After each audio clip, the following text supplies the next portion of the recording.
अच्छा जी, from new class. Okay, today we are going to discuss what are the types of hypothesis.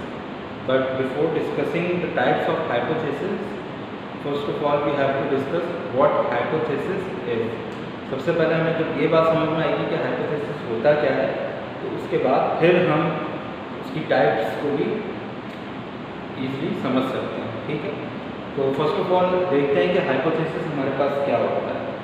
तो hypothesis की अगर simplest definition में करूँ तो वो क्या होता है कि hypothesis is an assumption. Hypothesis is an assumption, ये एक अजम्पशन होती है।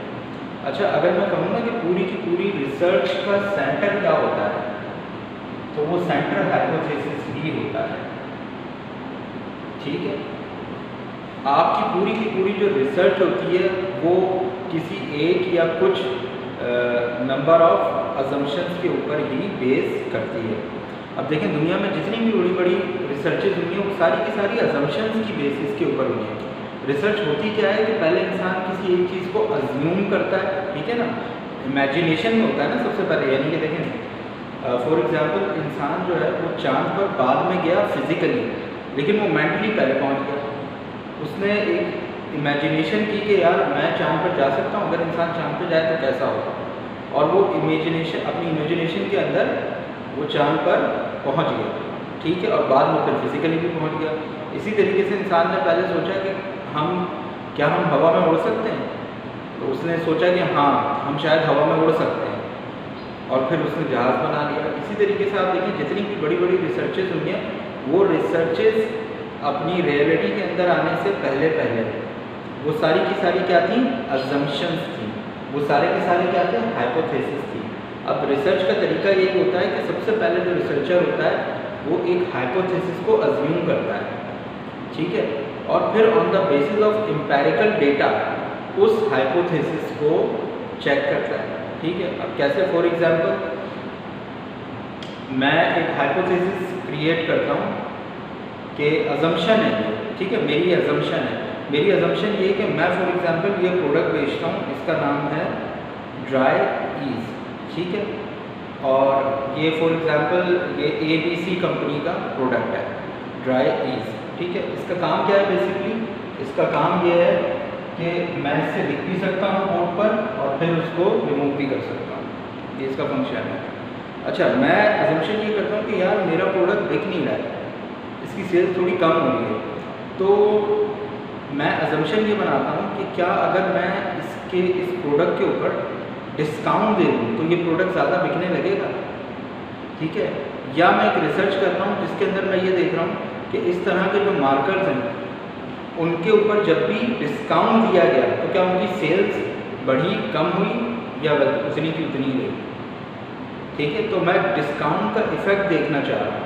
अब होगा क्या कि मैं पिछले 5 साल का डेटा निकालूँ, ठीक है, और मैं देखूं कि इसकी सेल्स कितनी थी और कब कब इस प्रोडक्ट के ऊपर डिस्काउंट दिया गया तो इसकी सेल के ऊपर क्या फ़र्क आया। ठीक है, इसी तरीके से मैं देख सकता हूं कि क्या प्रमोशन देने से इसकी सेल्स में इजाफा होगा या कमी होगी या उतनी ही रहेगी। तो ये क्या हो रहा है कि मैं एक अजम्पशन दे रहा हूँ कि क्या मैं ऐसा कर लूँ तो ऐसा हो जाएगा। ठीक है, अगर मेरा एक मॉल है और मैं उसके अंदर एटमॉस्फेयर को, अगर जो आप एम्बियंस कहते हैं, अगर एम्बियंस को इन्हांस करता हूँ तो एम्बियंस को इन्हांस करने से क्या मेरी जो सेल्स है उसमें इजाफा होगा। तो ये सारे के सारे क्या एम्बियंस को, अगर मैं कस्टमर मेरा लॉयल होगा, फॉर एग्जांपल ये रिसर्च हो सकती है कि एक कोई रेस्टोरेंट है, ठीक है, उसके अंदर मैं सोच रहा हूँ कि यार एम्बियंस को बेहतर कर दूँ, तो एम्बियंस बेहतर करने से क्या कस्टमर लॉयल्टी इंक्रीज़ होगी मेरी। अब मैं इसके ऊपर डेटा कलेक्ट करूँ, लोगों से पूछूँ कि भाई एम्बियंस आपको अगर मैं बेहतर करूँ तो फिर आपका उसके ऊपर लॉयल्टी के ऊपर, तो अभी मेरी एक अजम्पशन है। ठीक है, अजम्पशन है, फिर जब एम्पिरिकल डेटा कलेक्ट हो जाएगा तो हो सकता है कि ऐसा हो कि वो कहें कि नहीं भाई हमें एम्बियंस नहीं चाहिए इम्तियाज़ के अंदर, हमें इम्तियाज़ के अंदर डिस्काउंट चाहिए। ठीक है, तो मैंने 2 हाइपोथेसिस लगाए। मैंने लगाया कि यार अगर एम्बियंस इम्तियाज़ का बेहतर कर दूँ तो परचेज बढ़ जाएगी, या मैं डिस्काउंट बढ़ा दूँ तो फिर सेल्स बढ़ जाएगी। तो इसमें से एक हाइपोथेसिस मेरा रिजेक्ट हो गया कि एम्बियंस बढ़ाने से इम्तियाज़ के अंदर, क्योंकि इम्तियाज़ में क्योंकि जो लोग आ रहे हैं वो कह रहे हैं कि नहीं भाई बस एम्बियंस जितना है उतना हमें काफ़ी है, अगर आप कुछ बढ़ा सकते हैं तो आप डिस्काउंट मज़ीद बढ़ा दें, क्योंकि जो इम्तियाज़ जिस पॉलिसी पे काम कर रहा है वो एवरी डे लो प्राइस EDLP के ऊपर चल रहा होता है, ठीक है। ज़्यादातर EDLP, वैसे उसके अंदर डिस्काउंट्स भी लगाए जाते हैं, प्रमोशंस भी लगाई जाती हैं, लेकिन जैसे वॉलमार्ट है, वॉलमार्ट में ना डिस्काउंट लगाए जाते हैं सच ना प्रमोशंस। वो कहते हैं कि हमारी प्राइस वैसे ही इतनी लो होती है कि इससे लोएस्ट हो ही नहीं सकती, ठीक है। लेकिन इम्तियाज़ दोनों चीज़ों पे काम कर रहा है, प्रमोशन तो बहरहाल। अब हमें समझ में आ गया कुछ कि हाइपोथेसिस होता क्या है। हाइपोथेसिस एक अजम्पशन होती है, ठीक है। अब हम देखते हैं टाइप्स ऑफ हाइपोथेसिस।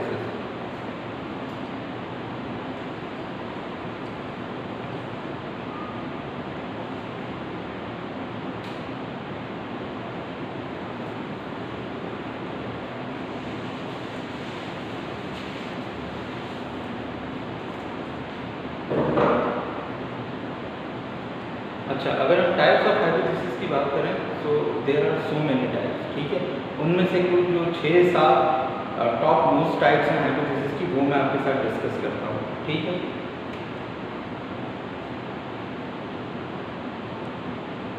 अच्छा जी, किस सीक्वेंस में हमें चलना चाहिए, मैं पहले सीक्वेंस को डिसाइड कर लेता हूँ। अच्छा, पहले हम यहाँ बोले तो लिख लेते हैं शॉपिंग करके हमें सारे याद रहे।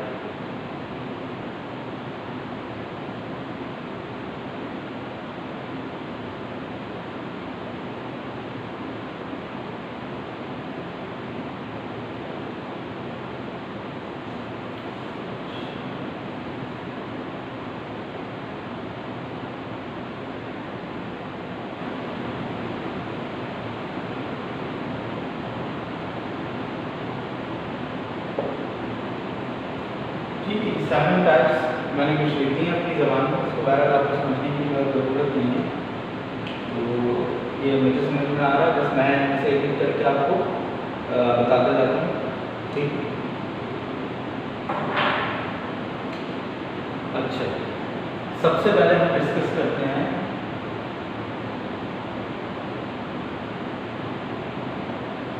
Null hypothesis. अच्छा, एक बात याद रखिएगा, अगर ये यहाँ पे आई आ जाए तो इसका मतलब है कि ये सिंगुलर है, ठीक है, अगर आई आ जाए। लेकिन अगर यहाँ पर आई आ जाता है, ठीक है, लेकिन अगर यहाँ पर ई आ जाता है, ठीक है, फॉर एग्जाम्पल यहाँ पर ई आ जाता है, तो अब इसका मतलब क्या है कि ये क्या है, प्लूरल, ठीक है, ये सिंगुलर नहीं है, यानी एक से ज़्यादा हाइपोथेसिस है। कुछ स्टूडेंट्स को मैंने देखा है कि वो जहाँ सिंगुलर होता है वहाँ ई लगा देते हैं, जब प्लूरल होता है वहाँ आई लगा देते हैं। आई और ई से जो है वो ये चीज़ डिसाइड होती है कि हाइपोथेसिस आपका जो है वो प्लूरल है या सिंगुलर है। अच्छा, अब नल हाइपोथेसिस आपका जो है वो क्या होता है, नल से आपको पता चल रहा है, ये इसको कहते हैं H0। ये हमेशा बता रहा होता है नेगेटिव, ठीक है। ये कह रहा होता है कि there is no relationship between x and y। ये कह रहा है कि x और y के दरमियान कोई रिलेशनशिप नहीं है, ठीक है। ये आपका x है, ये आपका y है, ये दो हमने। अच्छा, अभी हमने वेरिएबल्स को नहीं देखा, हमने नहीं देखा वेरिएबल्स की क्या टाइप्स होती हैं, वो हम नेक्स्ट जो रिकॉर्डिंग होगी उसके अंदर हम डिस्कस करेंगे कि x और y यानी जो वेरिएबल्स होते हैं क्या होते हैं और कितने टाइप्स के वेरिएबल्स होते हैं। बेसिकली सारी की सारी रिसर्च जो होती है वो वेरिएबल बेस्ड ही होती है क्वांटिटेटिव रिसर्च के अंदर। हम चूँकि क्वांटिटेटिव रिसर्च के बारे में पढ़ रहे हैं तो इसमें क्वांटिटी, अच्छा प्योर साइंसेस में भी अगर मैथमेटिक्स में आ जाए तो आपने देखा होगा कि एक्स वाई जो पूरी आपने मैथ्स पढ़ी है X Y C A B इसी के अंदर बनी हुई है, ये सारे वेरिएबल्स होते हैं। अब हम डिस्कस करेंगे नेक्स्ट अकॉर्डिंगली कि ये वेरिएबल्स क्या होते हैं और कितने टाइप्स के होते हैं और ये फंक्शन कैसे करते हैं। अभी हम सिर्फ इतना देख लेते हैं कि नल हाइपोथेसिस क्या कह रहा है, वो कह रहा है कि कोई रिलेशनशिप नहीं। अगर किसी हाइपोथेसिस के अंदर इस तरीके से कहा जाए कि कोई रिलेशनशिप नहीं है तो वो हाइपोथेसिस क्या कहलाता है, नल हाइपोथेसिस कहलाता है। दूसरा हम देख लेते हैं ऑल्टरनेटिव हाइपोथेसिस। जो कि इसके बिल्कुल नल हाइपोथेसिस के अपोजिट है। ठीक है, इसको देखते हैं इसमें क्या होता है। ये कहता है फॉर एग्जांपल H1, ठीक है। नल हाइपोथेसिस क्या कहता है? नल हाइपोथेसिस कहता है there is a relationship between x and y। ठीक है, ये कहता है कि x और y के दरमियान में रिलेशनशिप मौजूद है। ये ऑल्टरनेटिव हाइपोथेसिस होता है। बेसिकली होता क्या है कि पहले इस तरीके से रिसर्च होती थी कि रिसर्चर को जो भी रिलेशनशिप प्रूव करना होता था वो पहले नल हाइपोथेसिस प्रपोज करता था। ठीक है, अब अगर रिलेशनशिप उसका निकल आता था डेटा टेस्टिंग के बाद, क्योंकि देखो होगा क्या कि ये हाइपोथेसिस प्रपोज किया, फिर आप x और y का डेटा कलेक्ट करोगे। डेटा कलेक्ट करने के बाद उसको टेस्ट करोगे। टेस्ट करने के बाद वो टेस्ट आपको डिसाइड करके बताएंगे कि रिलेशनशिप है या नहीं है। तो अब अगर रिलेशनशिप निकल आया तो वो कहता था कि we are not able to sustain our null hypothesis. ठीक है, और फिर वो कहते थे कि देयर इज अ रिलेशनशिप। और अगर रिलेशनशिप नहीं निकलता था तो वो कहते थे we are able to sustain null. अब मुझे आज तक ये समझ में नहीं आया कि ये करने की क्या ज़रूरत थी। आप डायरेक्ट अल्टरनेटिव हाइपोथेसिस क्यों नहीं दे देते? अच्छा, अब जो दुनिया में चक्कर चल रहा है उसमें नल हाइपोथेसिस सोशल साइंसेस में तो मैंने नहीं देखा कि कहीं कोई देता है। तो अब ज़्यादातर जो चलता है वो ऑल्टरनेटिव हाइपोथेसिस चलता है। अगर ये हाइपोथेसिस प्रूव हो जाता है तो आप ये नहीं कहते कि या अगर नहीं होता तो आप कह देते हो कि रिजेक्ट। हाइपोथेसिस कभी भी एक्सेप्ट या रिजेक्ट नहीं होता। फिर क्या होता है? आप कहते हो सपोर्टेड, नॉट सपोर्टेड। भाई आपको क्या पता है ये जो चीज़ आपने x और y का रिलेशनशिप, आपके पास तो बड़ा ही लिमिटेड सा डेटा है ना। ठीक है, आप उस डेटा की बेसिस के ऊपर पूरी दुनिया के अंदर ये क्लेम कर रहे हैं कि x और y हो ही नहीं सकता कहीं पे। रिजेक्ट का तो मतलब यही होता है ना, एक्सेप्ट का मतलब ये होता है आपका हो गया तो आप कह रहे हैं कि बस मैंने एक्सेप्ट कर लिया। तो ये थोड़ा आप इस तरीके से नहीं, आप रिसर्च के अंदर कहते हैं मेरे पास जो डेटा मौजूद था उससे ये सपोर्ट हो गया या उससे ये सपोर्ट नहीं हुआ। तो आप दो स्टेटमेंट्स देते हैं, सपोर्टेड और नॉट सपोर्टेड। ठीक है, इन चीज़ों को अच्छी तरीके से देख लेना कि मेरे फाइनल रिपोर्ट बनेगी तो फिर अगर किसी ने वहाँ आगे जाकर अपने हाइपोथेसिस के आगे लिखा कि एक्सेप्ट और रिजेक्ट, तो फिर ऐसा ना हो कि उसकी रिपोर्ट रिजेक्ट हो जाए। ठीक है,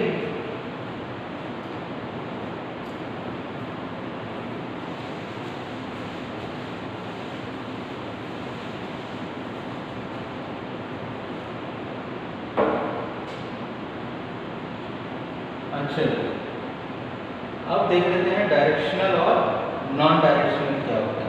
पहले हम देखेंगे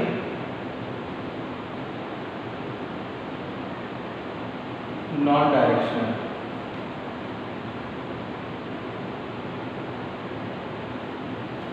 नॉन डायरेक्शनल हाइपोथेसिस क्या होता है? अच्छा, नॉन डायरेक्शनल हाइपोथेसिस, अच्छा देखो एक ही हाइपोथेसिस ऑल्टरनेटिव भी हो सकता है, डायरेक्शनल या नॉन डायरेक्शनल भी हो सकता है, सिंपल या कॉम्प्लेक्स भी हो सकता है। तो ये नहीं है कि एक हाइपोथेसिस अगर एक कैटेगरी में चला गया तो आप बोले सर H1 डालेंगे, H1 तो ऑल्टरनेटिव था। तो भाई ऑल्टरनेटिव हम ऑल्टरनेटिव ही होता है, अंडरस्टूड होता है, हम बोलते नहीं है इसको कि ऑल्टरनेटिव है। ठीक है, अच्छा अब H1 हाइपोथेसिस हमारा नॉन डायरेक्शनल है। हम फॉर एग्जाम्पल हम कहते हैं जो हमारा पुराना था, देयर इज अ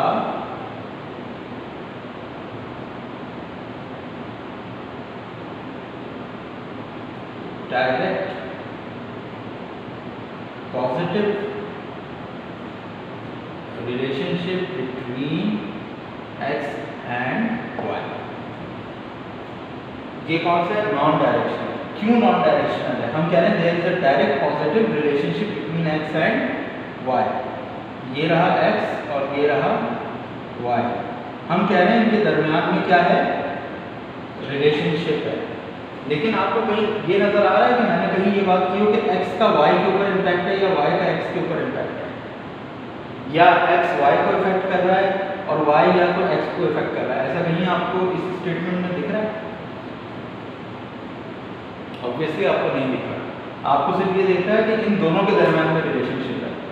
ठीक है, तो अगर इसके एरो होंगे तो वो दोनों तरफ होंगे क्योंकि दोनों ही एक दूसरे को इम्पैक्ट कर रहे हैं। तो इस तरह का जो हाइपोथेसिस होता है वो नॉन डायरेक्शनल हाइपोथेसिस होता है, ठीक है। इसके अंदर हम एरो नहीं लगाते, ये नॉन डायरेक्शनल हाइपोथेसिस है। ये कह रहा है कि ये दोनों एक दूसरे पे इम्पैक्ट कर रहे हैं, लेकिन हमें नहीं पता कि कौन किसके ऊपर ज़्यादा इम्पैक्ट कर रहा है। अच्छा जी,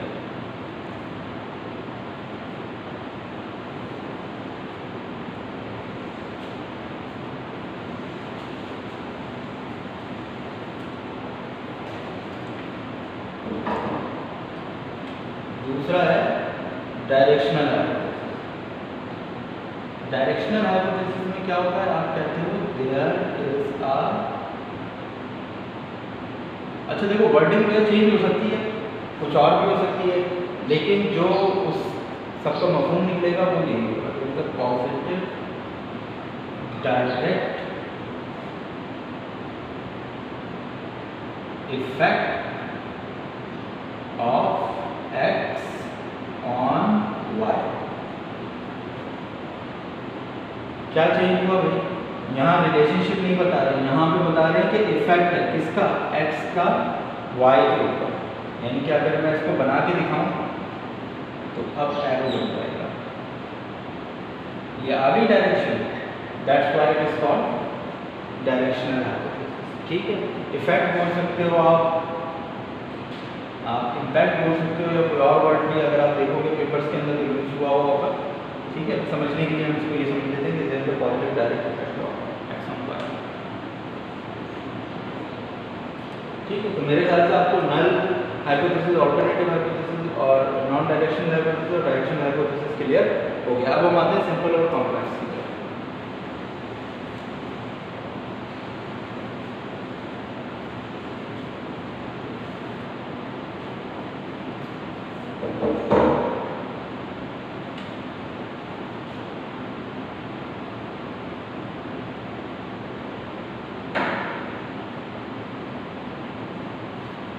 सिंपल हाइपोथेसिस जो हमारे पास होता है वो क्या होता है,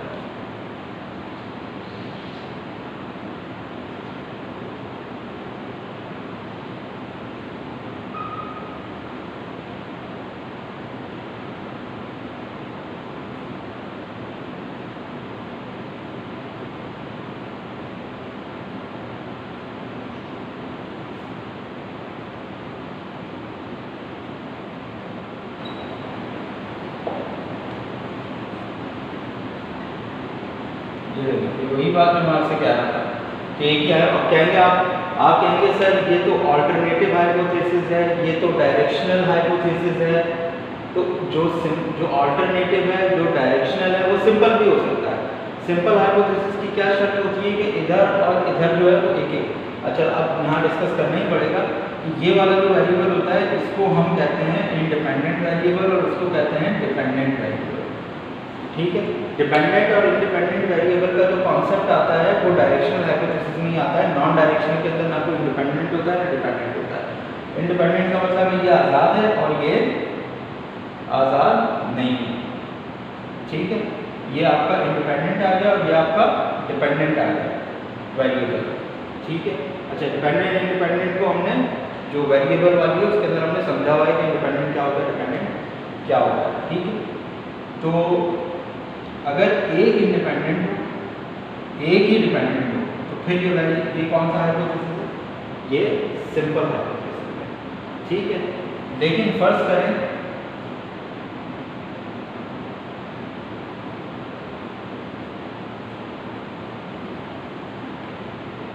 फर्स्ट करते हैं कि there is a direct and positive impact of x and y on z।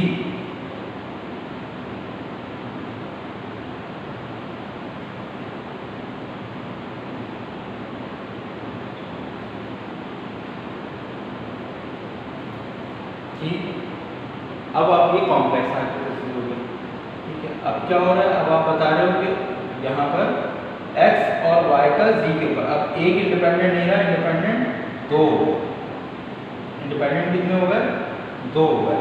तो इस सूरत में अब आप कहोगे कि ये जो हाइपोथेसिस है हमारा ये सिंपल नहीं है, ये कॉम्प्लेक्स हाइपोथेसिस है, क्योंकि इसमें एक से ज़्यादा इंडिपेंडेंट है, समटाइम ये भी हो सकता है कि डिपेंडेंट भी एक से ज़्यादा हो सकते हैं। जैसे एक्स एंड वाई का मैं कहता हूँ ए एंड बी के ऊपर, यहाँ ए आ गया और यहाँ बी आ गया, ठीक है। तो ये वाला काम भी हो सकता है। फॉर एग्जाम्पल एक्स इस पर भी इम्पैक्ट कर रहा है और इस पर भी, वाई इस पर भी इम्पैक्ट कर रहा है और इस पर भी। अब आप देखेंगे कुछ इस तरह की शक्ल बन रही है, तो ये हमारे पास कॉम्प्लेक्स हाइपोथेसिस है।